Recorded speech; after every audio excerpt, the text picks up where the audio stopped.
ಈದ್ಗಾದಲ್ಲಿ ಪ್ರಾರ್ಥನೆಯೊಂದಿಗೆ ಅದ್ದೂರಿಯಾಗಿ ಬಕ್ರೀದ್ ಹಬ್ಬ ಆಚರಿಸಿದ ಮುಸ್ಲಿಂ ಬಾಂಧವರು.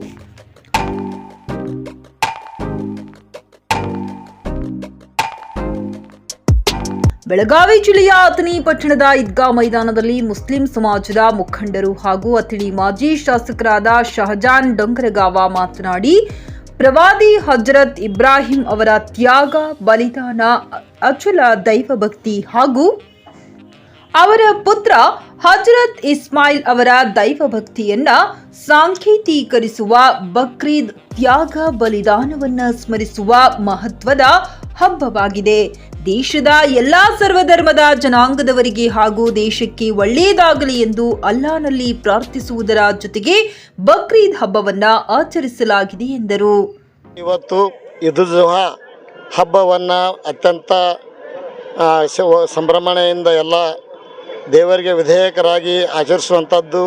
ಈ ಸಂದರ್ಭದಲ್ಲಿ ನಾನು ಇಡೀ ಭಾರತ ದೇಶದ ಎಲ್ಲ ಜನತೆಗೆ ಸಹೋದರತ್ವದಿಂದ, ಶಾಂತಿಯಿಂದ, ಸಮೃದ್ಧಿಯಿಂದ ನಾವು ಬಾಳುವಂತಹ ಬದುಕು ಕೊಡಲಿ ಅಂಥೇಳಿ ನಮ್ಮ ಮೌಲಾನಾ ಅವರು ಈ ಒಂದು ಈದ್ಗಾ ಮೈದಾನದ ಪ್ರಾರ್ಥನೆಯಲ್ಲಿ, ನಮಾಜಲ್ಲಿ ಪ್ರಾರ್ಥನೆ ಮಾಡಿದ್ದಾರೆ. ಇದೊಂದು ತ್ಯಾಗ ಬಲಿದಾನದ ಸಂಕೇತ. ಅಂದರೆ ಇಬ್ರಾಹಿಂ ಅಲೈಹಿಸ್ಸಲಾಂ ನಮ್ಮ ಪ್ರವಾದಿಗಳು ಅವರ ತಮ್ಮ ಅತ್ಯಂತ ಪ್ರೀತಿಯ ವಸ್ತು ಅಂತಂದರೆ ತಮ್ಮ ಮಗ ಇಸ್ಮಾಯಿಲ್ ಅಲೈಹಿಸ್ಸಲಾಂ ಅವರು ಪ್ರವಾದಿಗಳನ್ನು ಒಂದು ಬಲಿದಾನ ಮಾಡುವಂಥದ್ದು. ಅದರ ಸಂಕೇತವಾಗಿ ಅಂದರೆ ಇಡೀ ನಮಗೆ ಅತ್ಯಂತ ಪ್ರೀತಿಯಾಗಿರುವಂಥ ಒಂದು ಆಸ್ತಿ ಆಗಲಿ, ವಸ್ತು ಆಗಲಿ, ಅಥವಾ ನಮ್ಮ ಸಂಬಂಧಿ ಆಗಲಿ, ನಾವು ದೇವರ ಹೆಸರಿನಲ್ಲಿ ತ್ಯಾಗ ಮಾಡುವುದಕ್ಕೆ ಈ ಹಬ್ಬ ನಾವು ಆಚರಣೆ ಮಾಡ್ತಾಯಿದ್ದೀವಿ. ಇದೇ ಸಂದರ್ಭದಲ್ಲಿ ಮಕ್ಕಾದಲ್ಲಿ ಇವತ್ತು ನಮ್ಮ ಹಜ್ ಯಾತ್ರೆಗಾಗಿ ಇಡೀ ಜಗತ್ತಿನಾದ್ಯಂತ ಎಲ್ಲ ಬಂದಂತಹ ಎಲ್ಲ ಮಕ್ಕಾ ಪ್ರವಾಸಿಗಳಿಗೆ ಅವರ ಪ್ರವಾಸ ಮತ್ತು ಅವರ ಪ್ರಾರ್ಥನೆ ದೇವರು ಸುಖಕರವಾಗಿ, ಸರಿಯಾಗಿ, ಶಾಂತಿ ನೆಮ್ಮದಿಯಿಂದ ಅವರು ಮರಳುವಂತಹದ್ದು ಮತ್ತು ಅವರ ಹಜ್ ಕಬೂಲ್ ಮಾಡುವಂಥದ್ದು, ಅಂದರೆ ಸ್ವೀಕಾರ ಮಾಡುವಂಥದ್ದು ದೇವರು ದಯಪಾಲಿಸಲಿ ಅಂತೇಳಿ ಹೇಳಿ ಈ ನಾಡಿನ ಜನತೆಗೆ ಈ ಹಬ್ಬದ ಪ್ರಯುಕ್ತ ಅಥಣಿ ತಾಲೂಕು ಹಾಗೂ ಇಡೀ ನಾಡಿನ ಜನತೆಗೆ ಈ ಹಬ್ಬದ ಪ್ರಯುಕ್ತ ನಾವು ಶುಭಾಶಯಗಳನ್ನು ನಾವೆಲ್ಲರೂ ಇವತ್ತು ಅರ್ಪಿಸ್ತಾ ಇದ್ದೀವಿ. ಗುರುಗಳಾದ ಮುಫ್ತಿ ಅಬೀಬುಲ್ಲಾ ಮಾತನಾಡಿ, ತ್ಯಾಗ ಬಲಿದಾನದ ಪ್ರತೀಕವಾದ ಬಕ್ರೀದ್ ಹಬ್ಬವನ್ನ ಮುಸ್ಲಿಂ ಬಾಂಧವರು ಶ್ರದ್ಧಾ ಭಕ್ತಿಯಿಂದ ಆಚರಿಸುತ್ತಾರೆ. ಮುಂಜಾನೆ ಮಸೀದಿಗೆ ತೆರಳಿ ನಮಾಜ್ ಸಲ್ಲಿಸುವ ಮೂಲಕ ಬಕ್ರೀದ್ ಹಬ್ಬ ಆರಂಭವಾಗುತ್ತದೆ. ನಂತರ ಶುಭಾಶಯಗಳನ್ನ ವಿನಿಮಯ ಮಾಡಿಕೊಂಡು ಕುರಿ ಮೇಕೆಯನ್ನ ಬಲಿ ಕೊಟ್ಟು ಬಡವರಿಗೆ ಹಂಚಿ ನಂತರ ವಿವಿಧ ಭಕ್ಷ್ಯಗಳನ್ನ ತಯಾರಿಸಿ ಬಂಧುಗಳೊಂದಿಗೆ ಸವಿಯಲಾಗುತ್ತದೆ ಎಂದರು.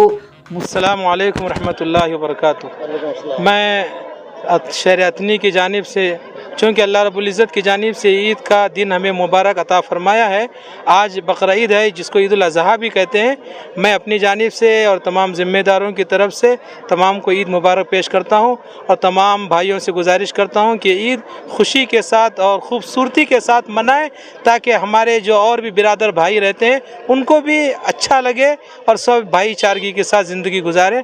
मैं इतनी बात मुकम्मल मुस्लिम समाजದ ಮುಖಂಡರು ಮತ್ತು ಕರ್ನಾಟಕ ರಾಜ್ಯ ಅಲ್ಪಸಂಖ್ಯಾತರ ಘಟಕದ ಜನರಲ್ ಸೆಕ್ರೆಟರಿ ಅಸ್ಲಾಂ ನಾಲಬಂದ ಮಾತನಾಡಿ, ಬಕ್ರೀದ್ ಹಬ್ಬವು ಜಗತ್ತಿನಾದ್ಯಂತ ಮುಸ್ಲಿಮರಿಗೆ ಅತ್ಯಂತ ಮಂಗಳಕರವಾದ ಹಬ್ಬಗಳಲ್ಲಿ ಒಂದಾಗಿದೆ. ಒಬ್ಬ ವ್ಯಕ್ತಿಯು ತನ್ನ ಸಾಮರ್ಥ್ಯಕ್ಕೆ ಅನುಗುಣವಾಗಿ ಮೇಕೆ, ಕುರಿ, ಒಂಟೆ ಅಥವಾ ಹಸುಗಳನ್ನ ಬಲಿ ಕೊಡುವುದರ ಮೂಲಕ ಹಬ್ಬವನ್ನ ಆಚರಿಸಲಾಗುತ್ತದೆ. ನಾಡಿನ ಸಮಸ್ತ ಜನತೆಗೆ ಬಕ್ರೀದ್ ಹಬ್ಬದ ಶುಭಾಶಯಗಳನ್ನ ತಿಳಿಸಿದರು. सर, आज बकरीद ईद के नमाज को अस्तर ईदगाह में सब जने खुशी से नमाज पढ़ के अपने अपने कुर्बानी को अस्तर, अपने अपने कुर्बानी देने को अस्तर, अपने अपने मकानों को जाके कुर्बानी करने को अस्तर आज ईद मुबारक सबको, हिंदू मुस्लिम सब एक हो, अतनी तालुके सब जन पब्लिक को ईद मुबारक देता हूँ मेरी तरफ से, सबको ईद मुबारक. ಇದೇ ಸಮಯದಲ್ಲಿ ಸನಾ ಕಾಲೇಜ್ ಸಂಸ್ಥಾಪಕ ಅಧ್ಯಕ್ಷರಾದ Khaleel Bagwan, land developers RM Dangi, Anjuman ಕಮಿಟಿಯ ಅಮಾನುಲ್ಲಾ ಮುಲ್ಲಾ, ವಶೀಂ ಕೆಮಲಾಪುರ, ಬಾಬು ಕೆಮಲಾಪುರ, ಸಿರಾಜ್ ಸನದಿ, ಐಜಿ ಬಿರಾದಾರ್, ರಿಯಾಜ್ ಡೊಂಗರಗಾವ, ಸೈಯದ್ ಗಡ್ಡೇಕೆರ,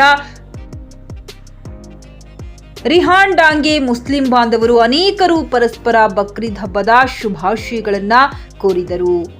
ಸತೀಶ್ ಕೋಳಿ, ನ್ಯೂಸ್ ಫಾಸ್ಟ್, ರಿಪೋರ್ಟರ್, ಚಿಕ್ಕೋಡಿ.